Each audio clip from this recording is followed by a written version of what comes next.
मेरो नाम उत्तम प्रसाद कोइराला।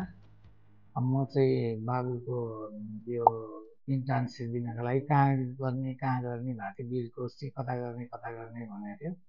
र म चाहिँ अफिसहरू जाँदाखेरि चाहिँ यहाँ देख्थेँ अल्फा बिटामा अलिअलि स्टुडेन्टहरू यसो देख्थेँ। अनि मैले यहीँ भर्ना गरेँ, बाबुलाई यहाँ भर्ना गरेँ र यो भर्ना गरिसकेपछि यसले अलिकति आफ्नो कन्फिडेन्स पनि अलिकति बढेको अनुभव मलाई सुनाएको थियो।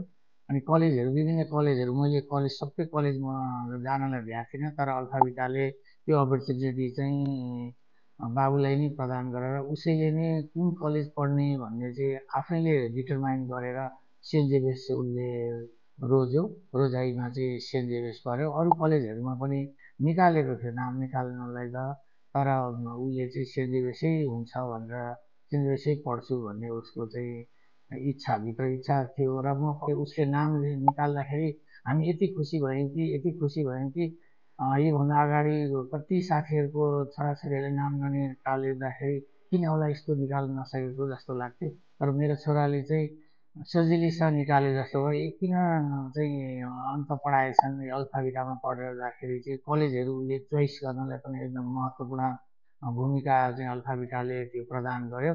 र उसले चाहिँ यहाँ सेन्ट जेभियर्समा पढ्ने अपर्च्युनिटी चाहिँ अल्फाबिटाले नै गर्दा प्राप्त भएको हुनाले म एकदमै अल्फाबिटाप्रति एकदमै आभारी छु। र तपाईँहरू पनि आफ्नो बच्चालाई अल्फाबिटामा ल्याएर पढाउनु होला, अवश्य सक्सेसफुल सेन्ट जेभियर्सको लागि र अन्य कलेजको लागि पनि सक्सेसफुल नै हुनेछन्। हवस् त, नमस्कार।